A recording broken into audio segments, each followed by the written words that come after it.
Good morning, students.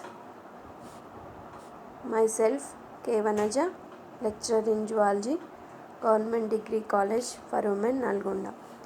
ఈరోజు మనము చెప్పుకోబోయేటటువంటి పాఠ్యాంశము ప్రోటోజోవాల వల్ల కలిగేటటువంటి వ్యాధుల గురించి ఈరోజు మనము చెప్పుకోబోతున్నాం. ప్రోటోజోవా జీవుల వల్ల మానవులకు మరియు ఇతర జంతువులకు కొన్ని రకాలైనటువంటి వ్యాధులు కలుగుతాయి. ఆ వ్యాధులను కలిగించడానికి కొన్ని రకాలైనటువంటి విభాగపు జీవులు పరాన్న జీవులుగా ఉంటాయి. ఆ విభాగపు జీవులు ఏమిటి అంటే రైజోపోడా, మాస్టిగోఫోరా, సీలియోఫోరా, స్పోరోజోవా విభాగానికి చెందినటువంటి జీవులు ఈ వ్యాధులను కలుగజేయడానికి పరాన్న జీవులుగా ఉంటాయి. ప్రోటోజోవా జీవుల వల్ల కలిగేటటువంటి కొన్ని రకాలైనటువంటి వ్యాధులు, ఆ వ్యాధులు ఏంటంటే అమీబియాసిస్, రెండోది డయేరియా, మూడోది ట్రిపనోజోమియాసిస్, నాలుగోది లీష్మానియాసిస్, ఐదోది ట్రైకోమోనియాసిస్, ఆరోది మలేరియా, ఏడోది టాక్సోప్లాస్మోసిస్, ఎనిమిదోది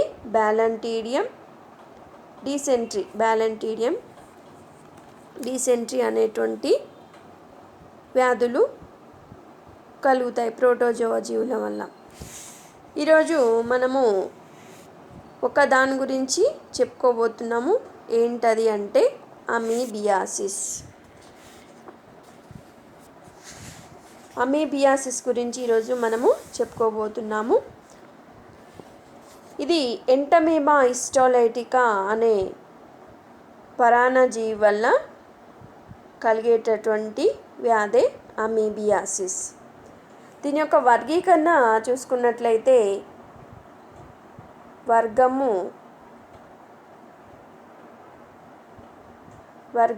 ప్రోటోజోవా, ఉపవర్గము సార్కోమాస్టిగోఫోరా, తరగతి రైజోపోడియా. ఇది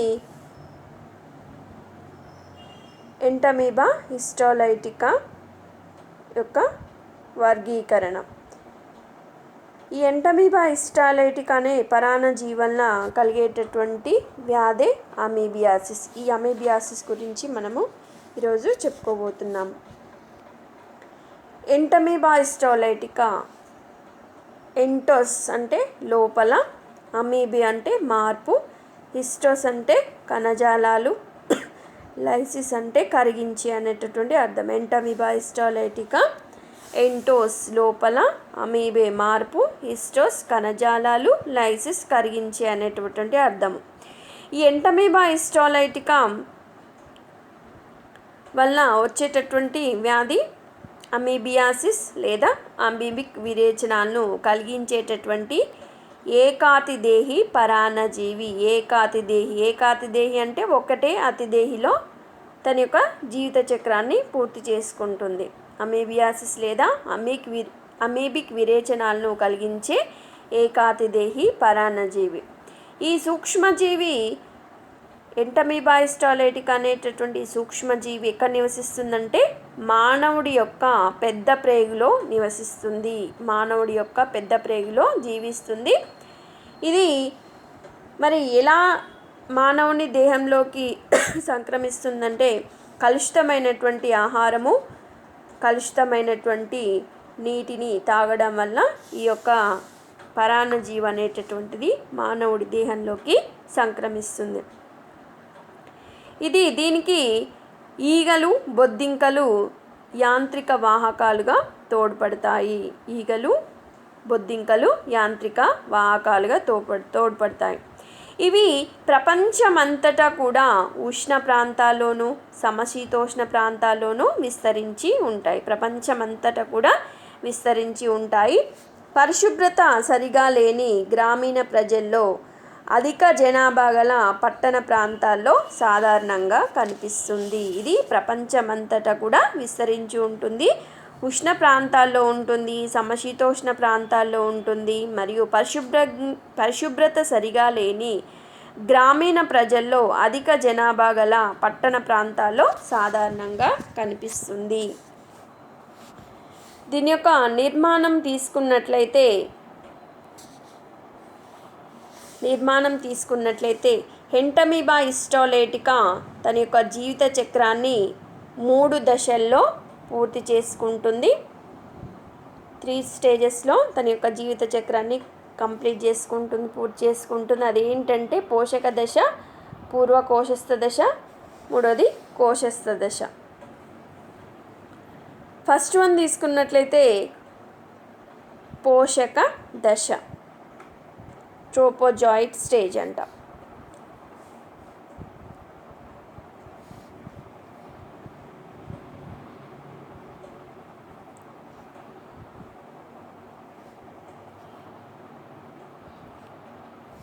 పోషక దశ. ఈ పోషక దశలో ఇది చాలా చురుకుగా ఉంటుంది. చాలా చురుకైన చలించేటటువంటి పోషక వ్యాధికారక దశ. ఇది చాలా చురుకైన చలించేటటువంటి పోషక వ్యాధికారక దశ. ఇది పెద్ద ప్రేగు యొక్క శ్లేష్మస్తరము, అధశ్లేష్మస్తరంలో నివసిస్తుంది. ఇది పోషక దశ అనేది మానవుడి యొక్క పెద్ద ప్రేగు, శ్లేష్మస్తరము, అధశ్లేష్మస్తరంలో నివసిస్తుంది. దీని పూర్వాంతంలో గల లోబోపోడియం అంటే మిథ్యాపాదము.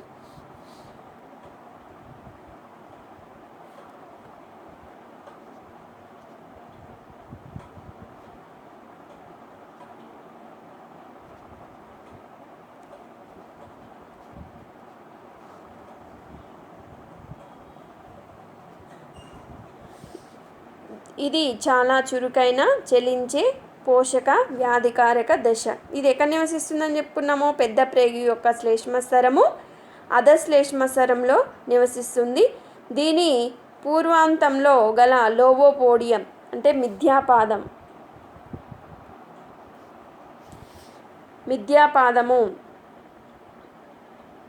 మిథ్యాపాదంతో చలిస్తుంది.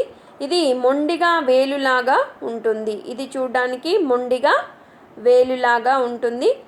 దీని యొక్క ఈ పోషక జీవిని ఆవరించి ఉండేటటువంటి పొరను ప్లాస్మా లెమ్మా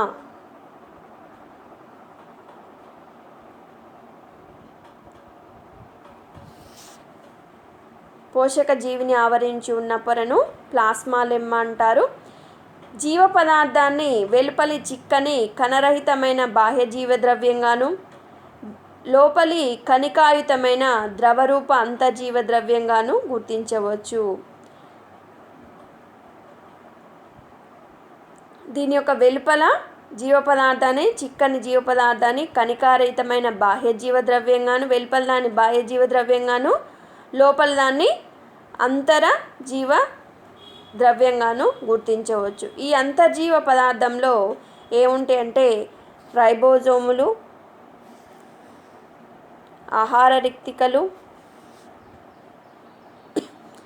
నెక్స్ట్ కోషన్ లాంటి బండి చక్రము ఆకారం యొక్క కేంద్రకము, సంకోచ రిక్తికలు,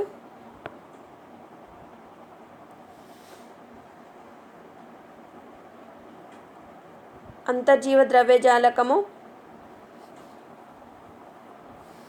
నెక్స్ట్ గాల్జీ సంక్లిష్టము, మైటోకాండ్రియా, గాల్జీ సంక్లిష్టము, మైటోకాండ్రియాలు లోపిస్తాయి. మైటోకాండ్రియా లోపము ఎంటమీబా హిస్టాలైటికాను అవికల్ప పరాన్నజీవిగా తెలియజేస్తాయి. మైటోకాండ్రియా లోపించి ఉండడం వల్ల ఎంటమీబా హిస్టాలైటికాను అవికల్ప పరాన్నజీవిగా తెలియజేస్తాయి. ఈ జీవి హిస్టోలైటిన్ అనే ప్రోటీన్ను జీర్ణం చేసే ఎంజైమ్లను ఉత్పత్తి చేస్తుంది. అందుకే దీని పేరు హిస్టోలైటికా అని పేరు పెట్టడం జరిగింది. మళ్ళీ ఒకసారి పోషక దశ గురించి చెప్పుకుందాము. ఇది చాలా చురుకైన చలించేటటువంటి పోషక వ్యాధికారక దశ. ఇది ఎక్కడ నివసిస్తుందంటే పెద్ద పేగు శ్లేష్మస్తరము, అధశ్లేష్మస్తరంలో నివసిస్తుంది. దీని పూర్వాంతంలో లోబోపోడియంతో మిథ్యాపాదంతో చలిస్తుంది. ఇది మొండిగా వేలులాగా కనిపిస్తుంది. దీని యొక్క ఇది పోషక జీవిని ఆవరించి ఒక పొర ఉంటుంది. ఆ పొరని ఏమంటారంటే ప్లాస్మా లెమ్మా అంటారు. దీనిలో వెలుపలి చిక్కని జీవ పదార్థాన్ని బాహ్య జీవ ద్రవ్యంగాను, లోపలి దాన్ని ద్రవరూప అంతర్జీవ ద్రవ్యంగాను గుర్తించవచ్చు.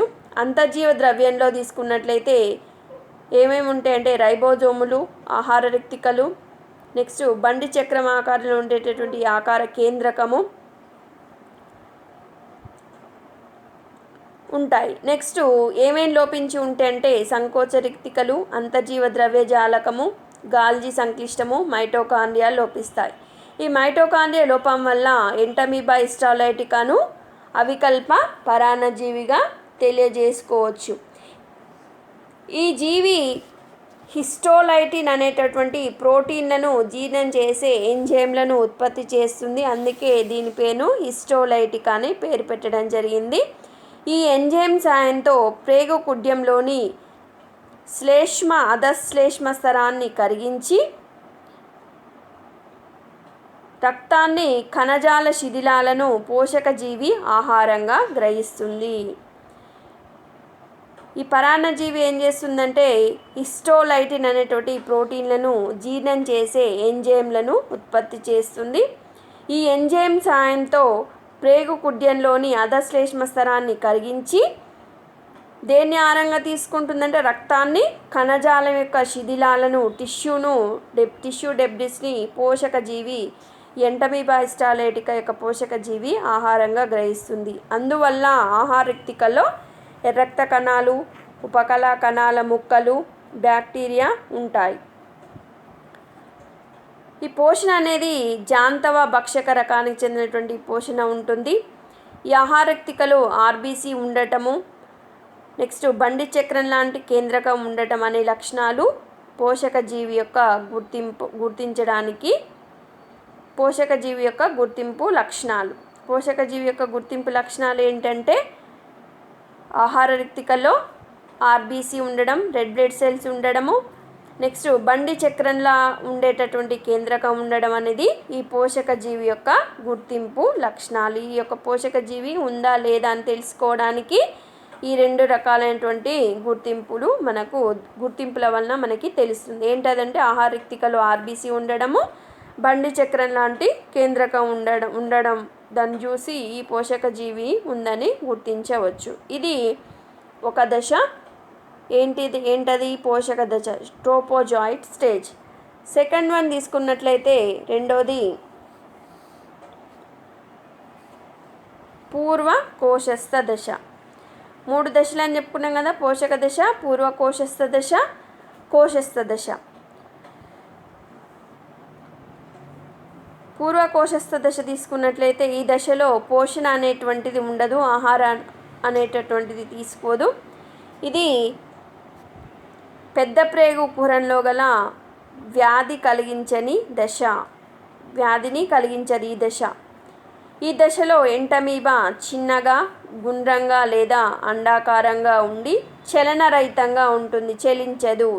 ఈ పూర్వకోశస్థ దశలో ఆహారాన్ని తీసుకోదు, పోషణ అనేటువంటి ఉండదు. ఇది పెద్ద ప్రేగు కుహరంలో గల వ్యాధి కలిగించని దశ పూర్వ కోశస్థ దశ. ఈ దశలో ఎంటమీబా హిస్టాలైటికా అనేటటువంటిది ఎంటమీబా అనేది చిన్నగా, గుండ్రంగా లేదా అండాకారంగా ఉండి చలనరహితంగా ఉంటుంది, చలించకుండా ఉంటుంది. దీని జీవ పదార్థంలో ఏమేమి ఉంటాయంటే గ్లైకోజన్ రేణువులు, నెక్స్ట్ క్రోమటాయిడ్ దేహాలను నిల్వ చేసుకుంటుంది. గ్లైకోజన్ రేణువులను, క్రోమాటిడ్ దేహాలను నిల్వ చేసుకుంటుంది. మళ్ళీ ఒకసారి చూడండి, పూర్వ కోశస్థ దశ. ఈ దశలో పోషణ అనేటువంటి ఉండదు.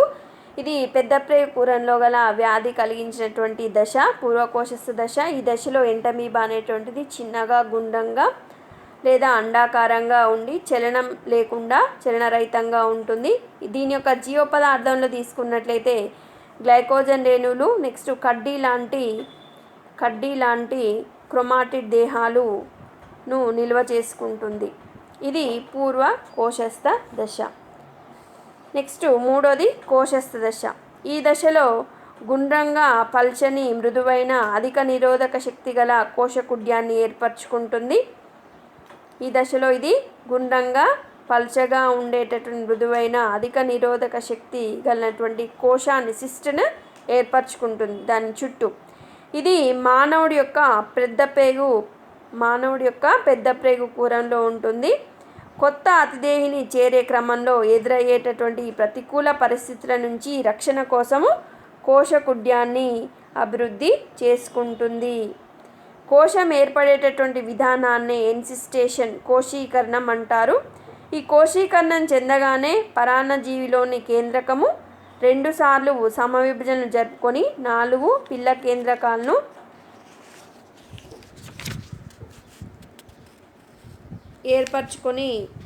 ఏర్పరిచి చతుష్కేంద్రక కోశంగా లేదా పరిపక్వ కోశంగా రూపొందుతుంది. ఇది మానవుడికి సంక్రమించేటటువంటి దశ కోశస్థ దశ.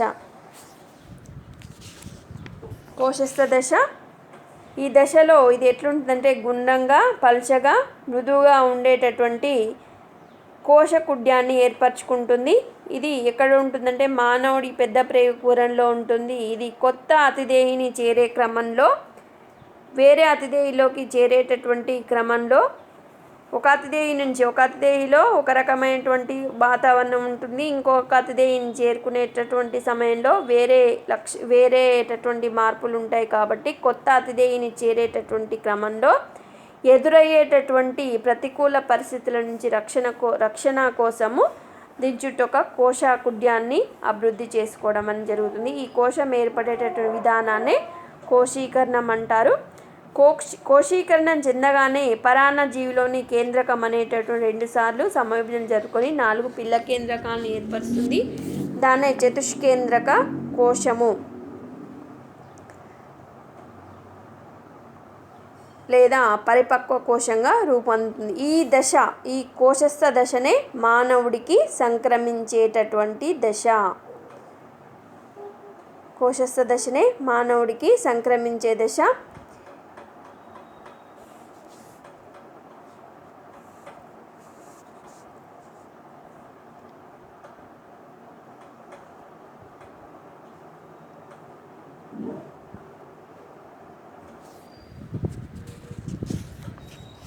జీవిత చక్రంలో ఒకసారి మళ్ళీ చూడండి దశలు. ఫస్ట్ది ఏ దశ అని చెప్పుకున్నాం? పోషక దశ అని చెప్పుకున్నాం కదా. ఇది పోషక దశ. పోషక దశ ఎట్లా ఉంటుందని చెప్పుకున్నాము? చురుకుగా ఉంటుంది, చలించేటటువంటి దశ పోషక దశ. ఇది పెద్ద ప్రేగు శ్లేష్మస్తరము అధశ్లేష్మస్తరంలో మానవుడి యొక్క పెద్ద ప్రేగు శ్లేష్మస్తరము అధశ్లేష్మస్తరంలో నివసిస్తుంది. ఇది దేంతో చలిస్తుందంటే మిథ్యాపాదాలతో చలిస్తుంది. దీని యొక్క లోపలి దాన్ని లోపలి ద్రవరూప అంతర్జీవద్రవ్యంగాను వెలుపల దాన్ని బాహ్య జీవద్రవ్యంగాను గుర్తించవచ్చు. అంతర్జీవ ద్రవ్యాన్ని తీసుకున్నట్లయితే రైబోజోములు, ఆహారక్తికలు, కోశం లాంటి ఆహార కేంద్రకము ఉంటుందని చెప్పుకున్నాం. ఏమేమి ఉండవని చెప్పుకున్నాం? లోపిస్తే సంకోచరిక్తికలు, అంతర్జీవ ద్రవ్యజాలకము, గాల్జీ సంక్లిష్టము, మైటోకాండ్రియా లోపిస్తాయి. దీనికి హిస్టోలైటిక్ అనే పేరు ఎందుకు వచ్చింది అంటే ఈ జీవి హిస్టోలైసిన్ అనే ప్రోటీన్లను జీర్ణం చేసే ఎంజైమ్లను ఉత్పత్తి చేస్తుంది కాబట్టి హిస్టోలైటిక్ అనేటటువంటి పేరు వచ్చింది.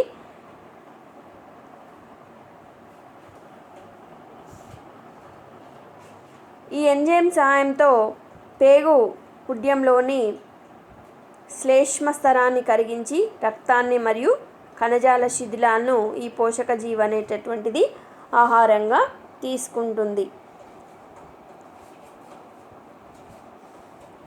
ఇది పోషక జీవి యొక్క గుర్తింపు లక్షణాలు ఏంటి? ఆహారక్తికలో ఆర్బీసీ ఉండటము, నెక్స్ట్ బండి చక్రం లాంటి కేంద్రకం ఉండటం అనేది ఈ పోషక జీవి యొక్క మానవుడి యొక్క దేహంలో ఈ పోషక జీవి ఉందా లేదా గుర్తించడానికి దాని యొక్క ఆహారక్తికలో ఆర్బీసీ ఉండడము లేదా బండి చక్రం లాంటి కేంద్రకం ఉండడం అనేది. ఇది పోషక జీవి. నెక్స్ట్ తీసుకున్నట్లయితే కోశస్థ దశ, పూర్వ కోశస్థ దశ. రెండోది పూర్వ కోశస్థ దశ. ఈ దశలో పోషణ అనేటువంటిది ఉండదు. ఇది పెద్ద ప్రేగు కూరంలో గల వ్యాధి కలిగించని దశ ఏంటంటే పూర్వ కోశస్థ దశ. దీనిలో ఇది ఎంటబీమ అనేది చిన్నగా గుండ్రంగా లేదా అండాకారంగా ఉండి చలనరహితంగా ఉంటుంది. దీనిలో జీవ పదార్థంలో గ్లైకోజన్ రేణులు, కడ్డీ లాంటి క్రోమాటిడ్లను నిల్వ చేసుకుంటుంది. ఇది పూర్వ కోశస్థ దశ. నెక్స్ట్ తీసుకున్నట్లయితే కోశస్థ దశ. కోశస్థ దశ తీసుకున్నట్లయితే ఇది తన చుట్టూ గుండ్రంగా ఉంటుంది. తన చుట్టూ కోశకుడ్యాన్ని ఏర్పరచుకుంటుంది. ఇది కోశకుడ్యాన్ని ఏర్పరచుకొని మానవుడి యొక్క పెద్ద ప్రేగు కూరంలో ఉంటుంది. కొత్త అతిథేయిని చేరేటటువంటి క్రమంలో ఎదురయ్యేటటువంటి పరిస్థితుల నుంచి రక్షణ కోసము దీని చుట్టూ ఒక కోశాన్ని ఏర్పరచుకోవడం అనేది జరుగుతుంది. ఇది దీనిలో ఉండేటటువంటి కేంద్రకం అనేటటువంటిది 2 సార్లు సమవిభజన జరుపుకొని 4 పిల్ల కేంద్రకాలను ఏర్పరుస్తుంది.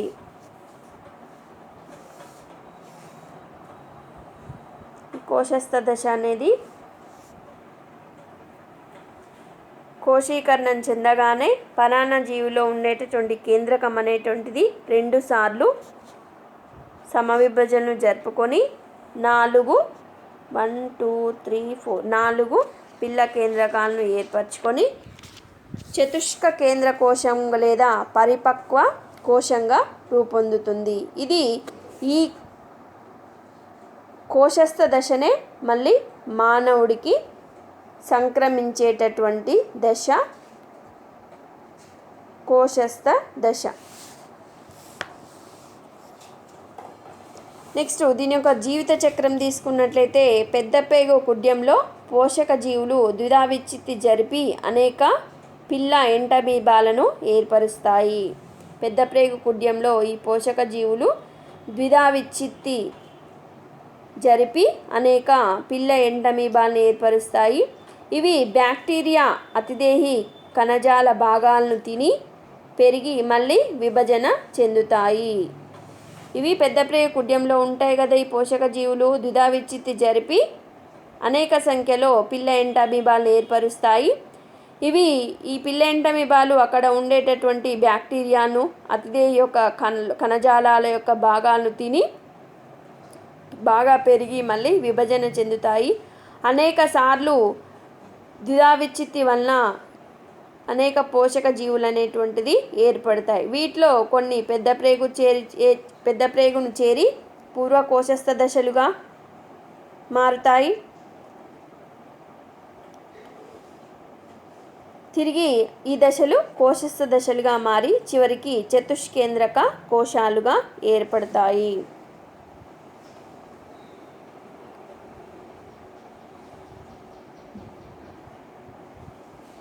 ఈ పెద్ద ప్రేగు కుడ్యంలో ఉండేటువంటి పోషక జీవులు ద్విధా విచ్ఛిత్తి జరిపి అనేక పిల్ల ఎంటమీబాలను ఏర్పరుస్తాయి. ఈ పిల్ల ఎంటమీబాలు అతిదేహి లోపల ఉండేటటువంటి కణజాల భాగాలను అక్కడ ఉండేటటువంటి బ్యాక్టీరియాను తిని మళ్ళీ పెరిగి విభజన చెందుతాయి. అనేక సార్లు విభజన జరిగిన తర్వాత ద్విధా విచ్ఛిత్తి వలన అనేక పోషక జీవులు ఏర్పడతాయి. వీటిలోనేమో కొన్ని మళ్ళీ పెద్ద ప్రేగును చేరి పూర్వ కోశస్థ దశలుగా మారుతాయి. తిరిగి ఈ దశలు కోశస్థ దశలుగా మారి మళ్ళీ చతుష్కేంద్రక కోశాలుగా ఏర్పడతాయి. ఈ ప్రక్రియ మొత్తము కొన్ని గంటల్లో జరుగుతుంది. చతుష్కేంద్రక దశలు మలంతో పాటు కొన్నేమో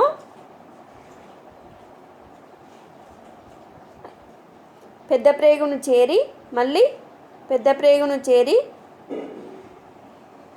పూర్వ కోశస్థ దశలుగా మారుతాయి. తిరిగి ఈ దశలు కోశస్థ దశలుగా మారి చివరికి మళ్ళీ చతుష్కేంద్రకాలుగా మారుతాయి. మళ్ళీ ఒకసారి వినండి. పెద్ద ప్రేగు జీవిత చక్రం తీసుకున్నట్లయితే పెద్ద ప్రేగు కుడ్యంలో పోషక జీవులు ద్విధావిచ్చిత్తి జరిపి అనేక పిల్లెంటమీబాలను ఏర్పరుస్తాయి. ఇవి బ్యాక్టీరియా అతిదేయి కణజాల భాగాలను తిని బాగా పెరిగి మళ్ళీ విభజన చెందుతాయి. విభజన జరిగిన తర్వాత అనేక సార్లు జరిగిన ద్విధా విచ్చిత్తి వలన అనేక పోషక జీవులు ఏర్పడతాయి. వీటిలో కొన్నేమో పెద్ద ప్రేగును చేరి పూర్వ కోశస్థ దశలుగా మారుతాయి. తిరిగి మళ్ళీ కోశస్థ దశలుగా మారి పూర్వ కోశస్థ దశలు మళ్ళీ కోశస్థ దశలుగా మారి మళ్ళీ చతుష్కేంద్రక కోశాలుగా ఏర్పడతాయి. ఈ ప్రక్రియ మొత్తము కొన్ని గంటల్లో జరుగుతుంది. ఇక్కడ ఏర్పడినటువంటి చతుష్కేంద్రక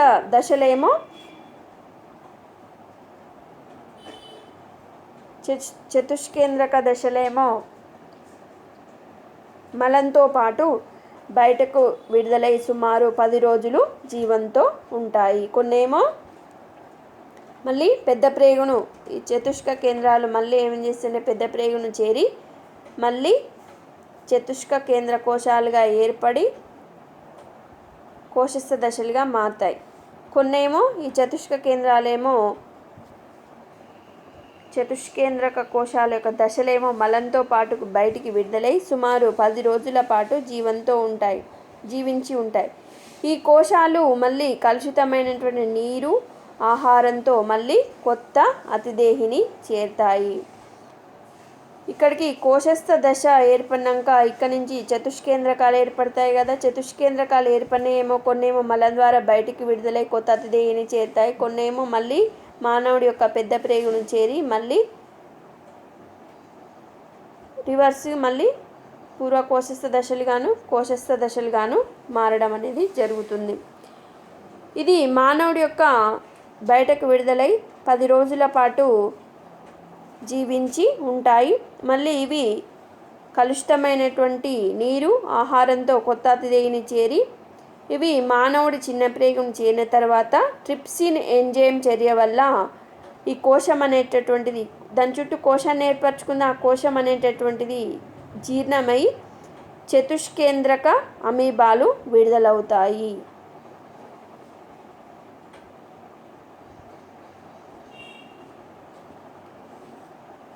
ఇవి కొత్త అతిదేయిని చేరి కలుషితమైన నీరు తాగడం వల్ల మళ్ళీ మానవునికి సంక్రమించి అక్కడి నుంచి చిన్న ప్రేగును చేరి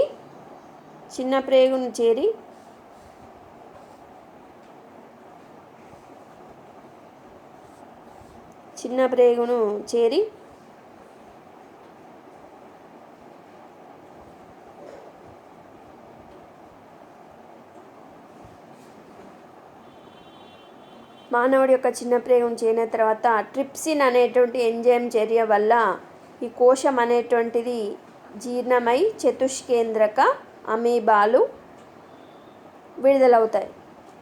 ఇవి వికోశీకరణం చెందిన తర్వాత చతుష్కేంద్రక అమీబాలను ఏమంటారంటే మెటాసిస్ట్లు అంటారు.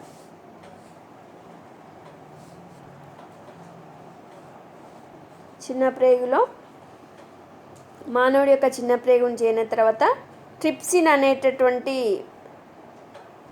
ఎంజైమ్ చర్య వల్ల దాని చుట్టూ ఉండేటటువంటి కోశం అనేటువంటిది పగిలిపోయి చతుష్కేంద్రక అమీబాలు విడుదలవుతాయి.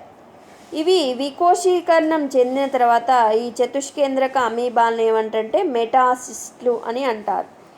మెటాసిస్ట్లోని 4 కేంద్రకాలు సమవిభజనతో 4 కేంద్రకాలు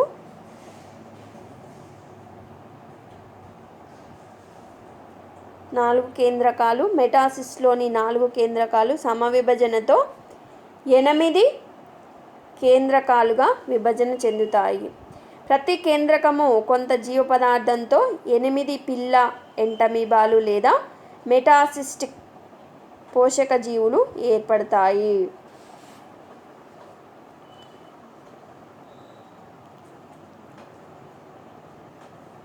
ప్రతి పిల్లజీవి అభివృద్ధి చెంది ఆహారం గ్రహించేటటువంటి పోషక జీవిగా ఏర్పడుతుంది. ఇది పెద్ద ప్రేగు శ్లేష్మ పొరలోకి ప్రవేశించి పరిపక్వ పోషక జీవులుగా పెరుగుతాయి.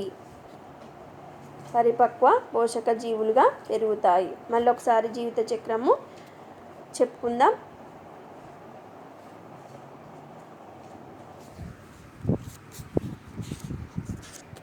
మళ్ళొకసారి దాని యొక్క నిర్మాణం కానించి చూద్దాం. ఎంటమీబా హిస్టాలైటికా జీవిత చక్రాన్ని 3 దశలో పూర్తి చేసుకుంటుంది. ఒకటి పోషక దశ, రెండోది పూర్వ కోశస్థ దశ, మూడోది కోశస్థ దశ. పోషక దశ, పూర్వ కోశస్థ దశ, కోశస్థ దశ. ఎంటమీబా హిస్టాలైటికా తన యొక్క జీవిత చక్రాన్ని 3 దశల్లో పూర్తి చేసుకుంటుంది. పోషక దశ, పూర్వ కోశస్థ దశ, కోశస్థ దశ. పోషక దశ తీసుకున్నట్లయితే ఇది చాలా చురుకుగా చలించేటటువంటి దశ. పోషక దశ ఇది పెద్ద ప్రేగు శ్లేష్మస్తరము మరియు అధశ్లేష్మస్తరంలో నివసిస్తుంది. ఇది దేంతో చెలిస్తుందంటే పూర్వాంతంలో ఉండేటువంటి మిథ్యాపాదంతో చెలిస్తుంది. ఇది ఎట్లా కనిపిస్తుంది అంటే మొండిగా వేలులాగా కనిపిస్తుంది. దీని యొక్క పోషక జీవిని ఆవరించి ఒక పొర ఉంటుంది. ఆ పొరని ఏమంటే ప్లాస్మా లెమ్మా అంటారు. దీనిలో బాహ్య జీవద్రవ్యం ఉంటుంది, అంతర్జీవద్రవ్యం ఉంటుంది. అంతర్జీవ పదార్థంలో తీసుకున్నట్లయితే ఏమేమి ఉంటాయంటే రైబోజోములు, ఆహారక్తికలు, కోశం లాంటి బండి చక్రం లాంటి ఆకార కేంద్రకము ఉంటాయి. నెక్స్ట్ కొన్ని లోపించి ఉంటాయి. ఏంటవి అంటే సంకోచరిక్తికలు, అంతర్జీవ ద్రవ్యజాలకము, గాల్జీ సంక్లిష్టము, మైటోకాండ్రియాలు లోపించి ఉంటాయి. ఈ మైటోకాండ్రియా లోపము ఎంటమీబా హిస్టాలైటికాను దేనిగా తెలియజేస్తాయి అంటే అవికల్పక పరాన్నజీవిగా తెలియజేస్తాయి. ఈ జీవి ఏం చేస్తుందంటే హిస్టోలైటిన్ అనేటువంటి ప్రోటీన్లను జీర్ణం చేసే ఎంజైమ్లను ఉత్పత్తి చేస్తుంది. అందుకే దీని పేరు ఏం పేరు వచ్చిందంటే హిస్టోలైటిక్ అని పేరు పెట్టడం జరిగింది. ఈ ఎంజైమ్ సాయంతో ప్రేగు కుడ్యంలోని అధశ్లేష్మస్తరాన్ని కరిగించి రక్తాన్ని మరియు కణజాలాల యొక్క శిథిలాలను ఆహారంగా గ్రహిస్తుంది. అందువల్ల ఆహారక్తికల్లో రక్త కణాలు, ఉపకళా కణాల ముక్కలు, బ్యాక్టీరియా ఉంటాయి. దీనిలో జరిగేటటువంటి పోషణ ఏంటంటే జాంతవ భక్షక రకానికి చెందినటువంటి పోషణ జరుగుతుంది. ఈ యొక్క జీవి ఉండడంని ఎలా గుర్తిస్తారంటే దీని యొక్క ఆహారక్తికల్లో ఆర్బీసీ ఉండడము, బండి చక్రం లాంటి కేంద్రకం ఉండడము అనే లక్షణాలు వల్ల ఈ యొక్క పోషక జీవిని గుర్తించడం అనేది జరుగుతుంది. ఇది పోషక జీవి. నెక్స్ట్ తీసుకున్నట్లయితే పూర్వ కోశస్థ దశ. ఈ యొక్క దశలో ఈ యొక్క జీవి పరాన్న జీవి అనేటటువంటి పోషణ అనేటటువంటిది ఉండదు, ఆహారాన్ని అనేటువంటి తీసుకోదు. నెక్స్ట్ ఈ దశలో ఈ ఎంటమీబా అనేటటువంటి చిన్నగా, గుండంగా లేదా అండాకారంగా ఉండి చలనరహితంగా ఉంటుంది. చలనం అనేటటువంటిది ఉండదు పూర్వకోశస్థ దశలో. దీని యొక్క జీవ పదార్థాలను తీసుకున్నట్లయితే గ్లైకోజన్ రేణువులు, కడ్డీ లాంటి క్రోమాటిడ్ దేహాలను నిల్వ చేసుకుంటుంది. ఇది పూర్వకోశస్థ దశ. నెక్స్ట్ కోశస్థ దశ. కోశస్థ దశ తీసుకున్నట్లయితే గుండ్రంగా ఉంటుంది. ఇది తన చుట్టూ కోశకుడ్యాన్ని ఏర్పరచుకుంటుంది. ఇది మానవుడి యొక్క పెద్ద ప్రేగు కూరంలో ఉంటుంది. కొత్త అతిదేహిని చేరేటటువంటి క్రమంలో అక్కడ ఉండేటువంటి పరిస్థితులను తట్టుకోవడానికి రక్షణ కోసము తన చుట్టూ ఒక కోశకుడ్యాన్ని అభివృద్ధి చేసుకోవడం జరుగుతుంది. ఈ కోశం ఏర్పడేటటువంటి విధానాన్ని ఏమంటే కోశీకరణం అంటారు. ఇది కోశీకరణం చెందగానే పరాన్నజీవిలో ఉండేటటువంటి కేంద్రకం అనేటటువంటిది కోశీకరణం చెందగానే పరాన్నజీవిలో ఉండేటటువంటి కేంద్రకం అనేటటువంటిది 2 సార్లు సమవిభజనలు జరుపుకొని 4 పిల్ల కేంద్రకాలను ఏర్పరుస్తుంది.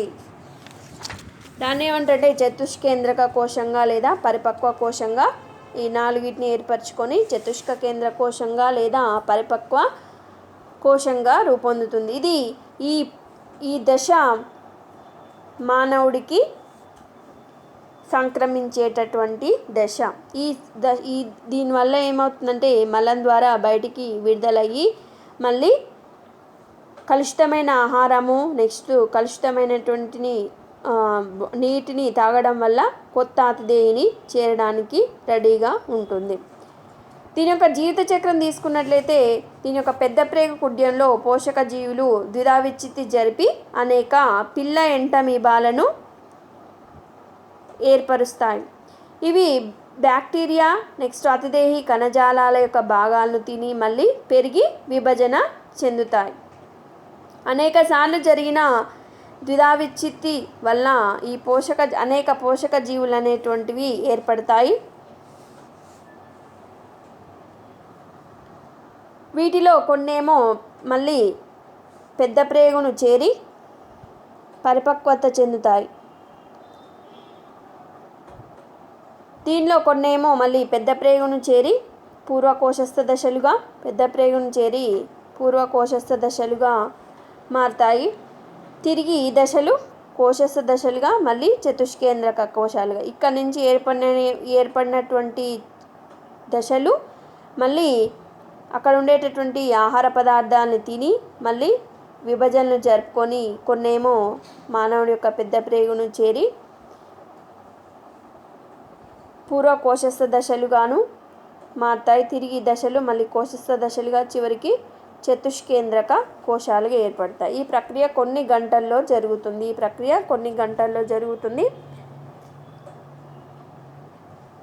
చతుష్కేంద్రక కోశాలు కొన్నేమో ఈ విధమైన పద్ధతిని జరుపుకుంటాయి. కొన్నేమో చతుష్కేంద్రక దశలు మలంతో పాటు బయటికి విడుదలై 10 రోజులు సజీవంగా ఉంటాయి. ఈ కోశాలు మళ్ళీ కలుషితమైన నీరు, కలుషితమైన ఆహారం ద్వారా కొత్త అతిదేహిని చేరుతాయి.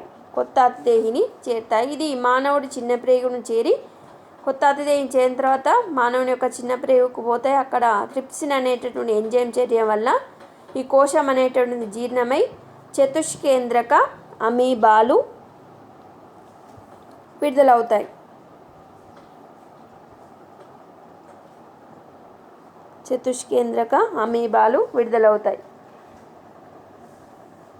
ఈ విడుదలైనటువంటి వికోశీకరణ చెందినటువంటి చతుష్కేంద్రక అమీబాలను ఏమంటారంటే మెటాసిస్ట్లు అంటారు. వికోశీకరణం చెందినటువంటి చతుష్కేంద్రక అమీబాలను మెటాసిస్ట్లు అంటారు. ఈ మెటాసిస్లోని 4 కేంద్రకాలు సమవిభజనతో 8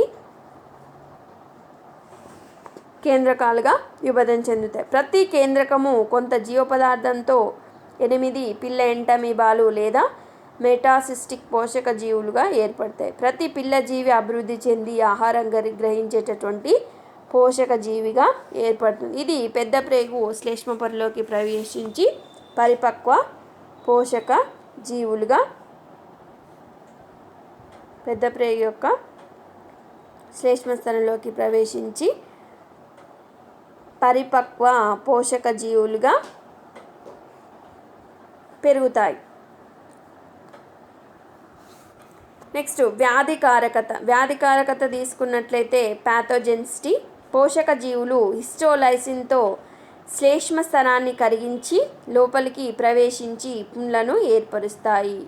వ్యాధికారకత పోషక జీవులు ఇలా ఏర్పడినటువంటి పరిపక్వ పోషక జీవులు హిస్టోలైసిన్ అనేటటువంటితో దాని యొక్క శ్లేష్మ స్థలాన్ని కరిగించి లోపలికి ప్రవేశించి పుండ్లను ఏర్పరుస్తాయి. ఈ పుండ్లలో కణం యొక్క శిథిలాలు, లింఫోసైట్, ఎర్రక్త కణాలు, బ్యాక్టీరియాలు ఉంటాయి. పుండ్లలో ఏముంటాయి? కణం యొక్క శిథిలాలు, లింఫోసైట్స్, ఎర్రక్త కణాలు, బ్యాక్టీరియాలు ఉంటాయి. ఇవి పెద్ద ప్రేగు కుడ్యంలో చీముగడ్డలు ఏర్పడడానికి దారితీస్తాయి. చివరగా మలంలో రక్తము, శ్లేష్మం అనేటటువంటి కనిపిస్తుంది. ఈ స్థితిని ఏమంటే అమీబిక్ విరేచనాలు లేదా ఆంత్ర అమీబియాసిస్ లేదా ఉష్ణ అమీబియాసిస్ అంటారు.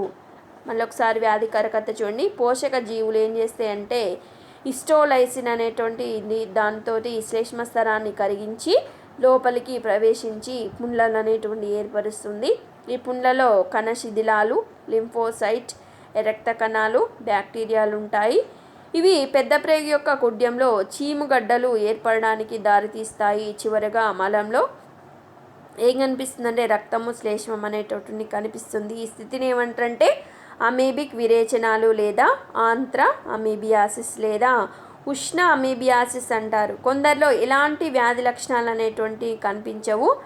వీరిని వాహకులు లేదా ఎసిమ్ప్టోమాటిక్ సిస్ట్ పాసెస్ అంటారు. వీటిని వాహకులు క్యారియర్స్ లేదా ఎసిమ్ప్టోమాటిక్ సిస్ట్ పాసెస్ అంటారు. వీరి యొక్క మలంలో చతుష్కేంద్రక కోశాలు ఉంటాయి. ఇవి పరాన్నజీవుల వ్యాప్తికి తోడ్పడతాయి. దీనిలోనే బాహ్యాంత్ర అమీబియాసిస్ అంటే కొన్నిసార్లు పోషక జీవులు కేశనాళిక యొక్క కుడ్యాన్ని నాశనం చేసి రక్త ప్రవాహంలోకి విడుదలయ్యి దాని ద్వారా ప్రథమంగా కాలేయాన్ని చేరి పుండ్లను ఏర్పరుస్తాయి. బాహ్యాంత్ర అమీబియాసిస్ అంటే బాహ్యంగా ఎక్స్ట్రా ఇంటెస్టైనల్ అమీబియాసిస్ ప్రేగు కుడ్యంలో కాకుండా వెలుపలి వైపుగా ఉండి కొన్నిసార్లు పోషక జీవులు కేశనాళిక కుడ్యాన్ని నాశనం చేసి రక్తంలోకి విడుదలయ్యి దీని ద్వారా మొదటగా ప్రథమంగా కాలేయాన్ని చేరి పుండ్లను ఏర్పరుస్తాయి. కొందరు ఈ స్థితిని ఏమంటే ద్వితీయ అమీబియాసిస్ అంటారు. అక్కడి నుంచి ఎక్కడికి పోతాయంటే ఊపిరితిత్తులోకి, హృదయంలోకి, మెదడు, మూత్రపిండాలు, బీజకోశాలు మొదలైన అవయవాలను చేరి పుండ్లను ఏర్పరిచి ఈ యొక్క వ్యాధికారకతను తీవ్ర స్థాయికి వెళ్ళడానికి దారితీయడం అనేది జరుగుతుంది.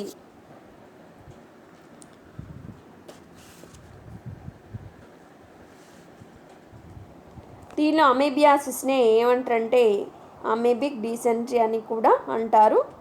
ఈ అమీబియాసిస్ అనేటటువంటిది దేనివల్ల వస్తుంది?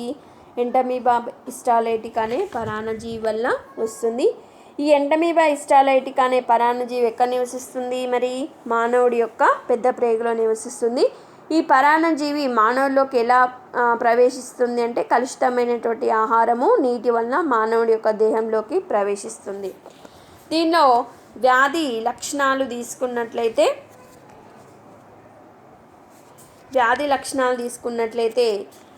ఈ పరాన్నజీవి లోపలికి పోయిన తర్వాత ఏమవుతుందంటే విపరీతమైనటువంటి కడుపు నొప్పి వస్తుంది. ఇది ఎలా వస్తుంది అంటే ఎంటమీబా హిస్టాలైట్ యొక్క పోషక దశ చెప్పుకున్నాం కదా. పోషక దశలో ఏం చేస్తుందంటే హిస్టోలైసిన్ అనేటువంటి ఎంజైమ్తో పెద్ద ప్రేగు యొక్క శ్లేష్మస్తరాన్ని కరిగించి లోపలికి ప్రవేశించి పుండ్లను ఏర్పరుస్తాయి. ఈ పుండ్లు పగిలినప్పుడు రక్తము శ్లేష్మం అనేటువంటి ప్రేగులోకి విడుదలైనప్పుడు దానిలో మలంలో రక్తము శ్లేష్మం అనేటువంటి కనిపిస్తాయి. ఈ పుండ్లు పగిలినప్పుడు విపరీతమైనటువంటి కడుపు నొప్పి వస్తుంది. దీనిలో నివారణ చర్యలు తీసుకున్నట్లయితే నివారణ ఇట్లా వచ్చిన తర్వాత మరి వ్యాధి వచ్చింది, మనకి పరాన్నజీవి అనేటువంటి మనలో ప్రవేశించింది, ఈ ప్రాసెస్ అంతా జరిగిన తర్వాత దానికి నివారణ ఎట్లా చేసుకోవాలి, మరి ఇది రాకుండా ఎట్లా చేసుకోవాలంటే వేడి చేసి చల్లార్చి వడపోసినటువంటి నీటిని త్రాగాలి. దానివల్ల పరాన్నజీవి అనేటటువంటి చనిపోవడం జరుగుతుంది ఒకవేళ వాటర్లో ఉన్నప్పటికీ. నెక్స్ట్ ఆహారాన్ని, నీటిని ఈగలు మరియు ఇతర కీటకాలతో కలుషితం కాకుండా చూసుకోవాలి. మనము భోజనం చేసేటటువంటి ముందు చేతులు శుభ్రంగా కడుక్కోవాలి. చేతి వేళ్ళకు ఉన్నటువంటి గోళ్ళను కత్తిరించుకోవాలి. వంట చేసే ముందు కూరగాయలను బాగా కడగాలి. ఇలా చేయడం వల్ల మనము ఈ వ్యాధి రాకుండా మనము చూసుకోవచ్చు. నెక్స్ట్ చికిత్స తీసుకున్నట్లయితే ఎమిటిన్, ఫ్యూమాజిలిన్, ఎరిథ్రోమైసిన్, ఆరియోమైసిన్, మెట్రోనిడజోల్ లాంటి మందులను వాడడం వల్ల ఈ యొక్క అమీబియాసిస్ అనేటువంటి దాన్ని చికిత్స చేసుకోవచ్చు. Okay, thank you.